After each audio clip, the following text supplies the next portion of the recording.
Olá pessoal, bem-vindo a mais uma aula de Ciência da Natureza. Eu sou o professor George e hoje vamos falar sobre um assunto muito legal. Vamos falar sobre os processos de separação de misturas. Então, vem comigo. Hoje, nosso objetivo será falar sobre a separação de misturas, como acontece todo esse processo, né? E reconhecer os vários métodos que existem e onde eles são utilizados, principalmente na indústria.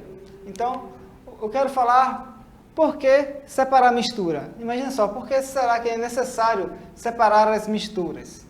Na natureza, gente, raramente encontramos substâncias puras. Todas estão misturadas com outra substância.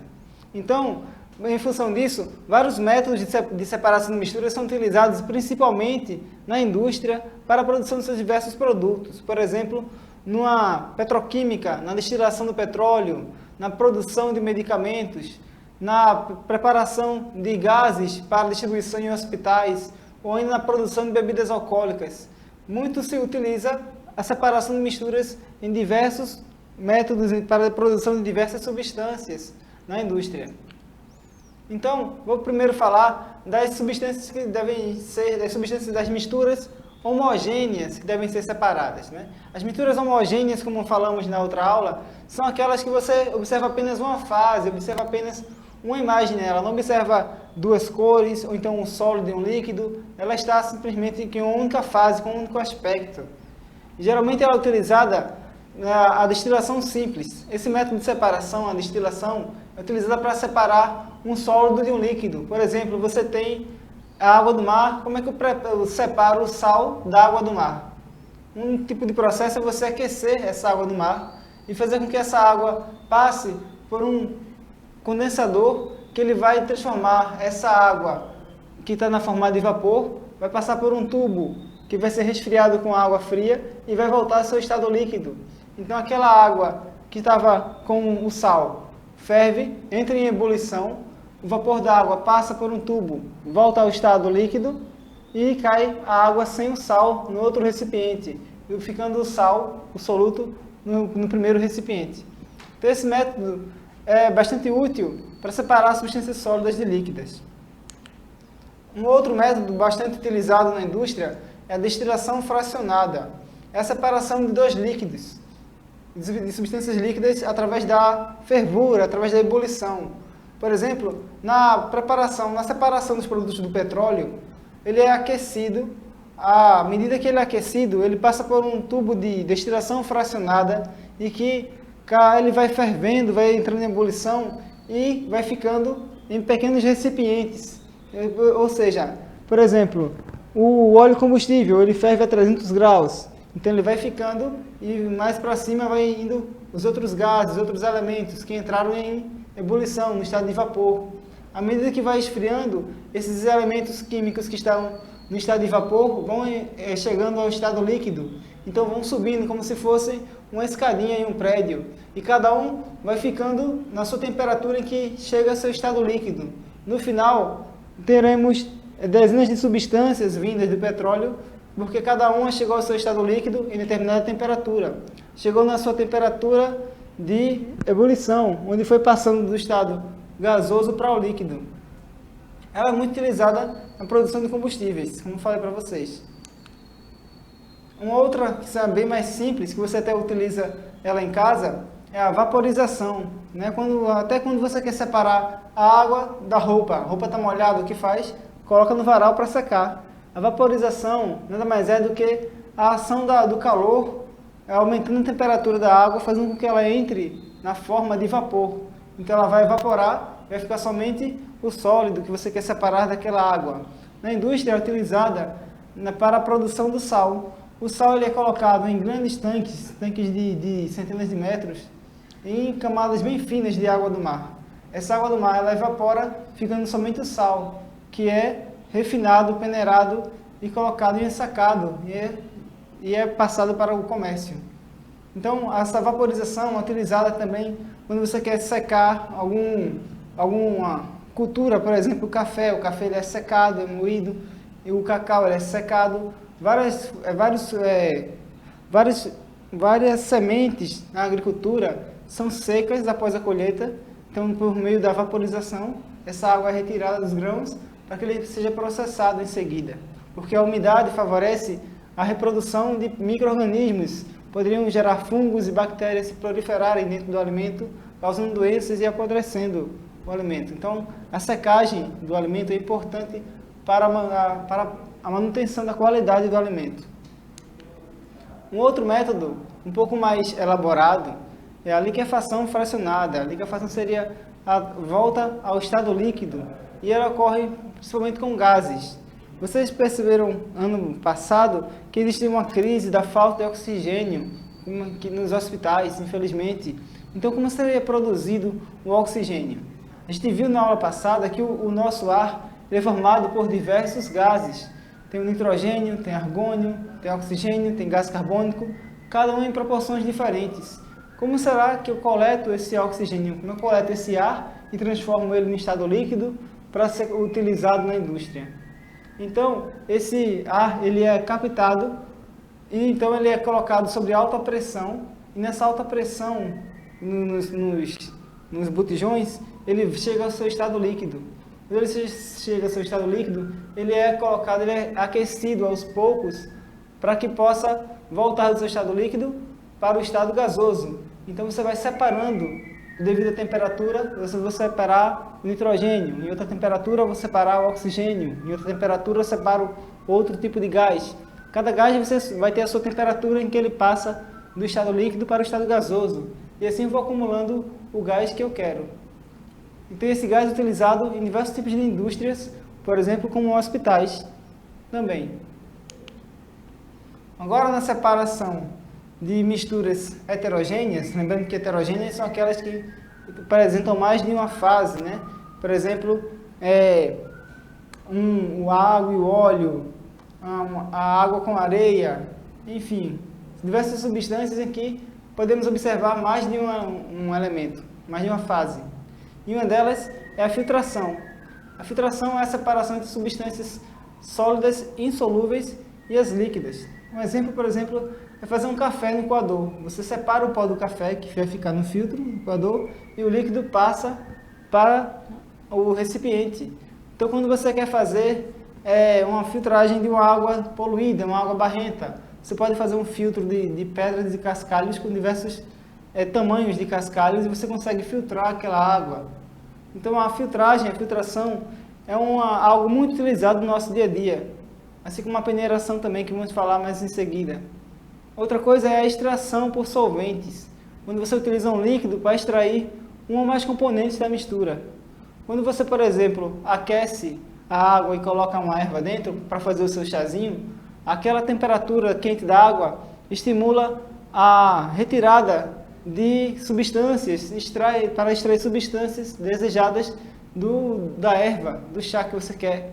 Então, aquele calor estimula essa saída da substância da erva ou dos galhos do chá, então você consegue tomar o seu chá. Então essa extração por solventes também é uma forma de separação de misturas heterogêneas, que você tira a substância que não consegue ver do material da folha, por meio da água aquecida. Um outro método de separação de substâncias é a decantação. Lembra quando você ia buscar água no poço e aí você via que a água estava agitada, cheia de areia, você aguardava uns instantes para que aquela terra assentasse e você pudesse tirar a água do poço para ter uma água mais límpida. Porque se você fosse agitar o fundo do poço ou então tirar aquela água barrenta, você ia ter que esperar um pouco mais para poder utilizar aquela água. O que acontece naquele processo em que a terra ela assenta no fundo do recipiente é a decantação. Nós falamos que a água que decantou está com a terra decantada no fundo do recipiente. Então é um processo que você guarda, leva um pouco de tempo, mas você consegue separar elementos de densidades diferentes. Por exemplo, também separar a água do óleo. Você percebe que a água, por ter uma densidade menor, o óleo, por ter uma densidade menor, fica sobre a água. E a água fica embaixo. Então você pode retirar, dependendo do recipiente que você utiliza, a água debaixo do óleo, deixa somente o óleo separado, por meio da decantação. Um outro método é a dissolução fracionada. Ela é utilizada para a separação de substâncias sólidas com sólidas ou sólidas e líquidas.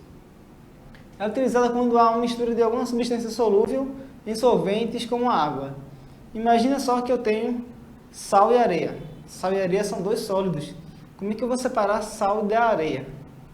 Você pega um pouco de areia da praia e tem aqui. Ali você vai ter sal e areia. Como eu separo o sal daquela areia?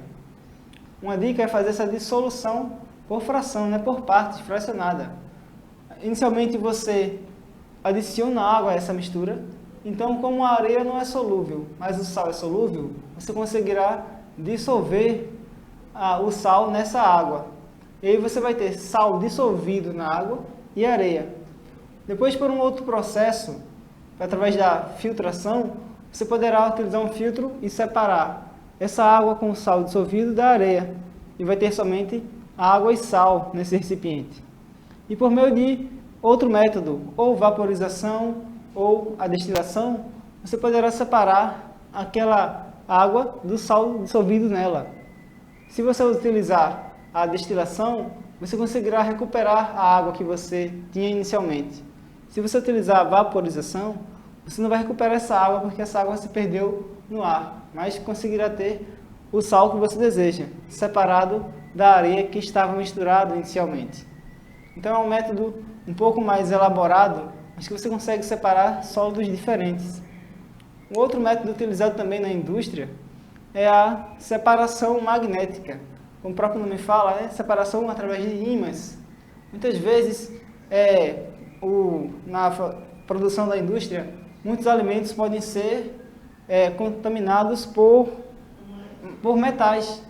Metais vindos da fazenda, metais vindos da própria máquina, durante o processo de processamento industrial. Então, as esteiras por onde passam os alimentos possuem ímãs nela, em que o metal vai ficando preso. Então, o alimento vai passando e o metal vai ficando preso nessa esteira magnética e depois vai ser separado em um recipiente e o alimento segue por outro caminho. Essa separação magnética é importante para que você não encontre pedaços de metal no alimento que você consome. Um outro processo bastante comum, utilizado principalmente quando você está comendo um tiragostinho, um amendoim, é a ventilação. Você está lá em casa, vendo uma aula do Vitória Ensina em Casa, comendo amendoim com a casquinha, e o que você faz? Vai tirar a casquinha da semente do amendoim, vai soprar. Nessa ventilação que você faz, você consegue separar a casca da semente. Então, a ventilação é um processo utilizado, processo mais doméstico, né, de separação de misturas, que você pode separar algo de uma densidade mais leve, de um peso mais leve, de outra estrutura um pouco mais pesada. Outro processo também muito comum na nossa casa, no nosso cotidiano, é a catação, em que você fica, por exemplo, separando o feijão de pequenos pedaços de pedras, de cascas, ou de feijões defeituosos que vêm junto do pacote. Então, essa catação é um processo bem antigo de separação de misturas, ou seja, a mistura sólida ali, a mistura de terra e grãos de feijão. Então, gente, os processos de separação de misturas são muito antigos, muito diversos, e você utiliza ele frequentemente no seu dia a dia. Mas agora eu queria falar para vocês sobre mais um outro processo, né? A levigação. A levigação, ela acontece quando você vai querer separar substâncias sólidas. É um processo muito utilizado pelos garimpeiros. E é possível graças a densidades diferentes de substâncias. Por exemplo, nos garimpos, o ouro ele não é aquela coisa separada, bonitinha, aquela pedra que a gente vê nos filmes. Ele é arenoso e fica misturado com a areia, com a água. Então, ele precisa de algo que separe, né? Os garimpeiros utilizam uma peneira para que ele possa separar a areia do ouro. Ele utiliza também um metal chamado mercúrio, que consegue destacar o ouro da areia. Então, infelizmente, o mercúrio é um metal que polui o meio ambiente. Ele é um metal pesado que fica se acumulando no DNA dos peixes, das plantas e do próprio homem, e que causam diversas doenças respiratórias, tumores cancerígenos no corpo, devido à sua deposição dentro do nosso organismo. E, infelizmente, o garimpo tem se acelerado bastante, principalmente na floresta amazônica. E é utilizado esse metal pesado, além da degradação ambiental causada pela produção do garimpo em si, ainda se utiliza o mercúrio, que polui ainda mais a saúde e o meio ambiente. Um outro método também bastante antigo é a peneiração. A peneiração é a separação entre substâncias de tamanhos maiores das menores, né? Como acontece, por exemplo, na construção civil, quando o pedreiro ele vai utilizar uma areia mais fina para poder realizar o que ele deseja, levantar uma parede, fazer um reboco. Então a peneiração é utilizada também na indústria, como também na cozinha, quando você quer separar você quer fazer uma tapioca, você quer afinar a massa da tapioca, ou então você quer fazer um suco e quer separar a parte mais grossa do suco, por exemplo, um suco de acerola, um suco de maracujá, então você separa as sementes do suco, então você peneira esse suco. Também é um método muito antigo de separação de misturas. Mas agora eu queria me despedir de vocês, e toda despedida vem sempre acompanhada de um novo ponto de partida. Então, pessoal, essa é a nossa última aula aqui comigo. Eu agradeço muito todo esse momento que passamos juntos e quem sabe a gente se vê por aí. Um abraço, tchau, tchau.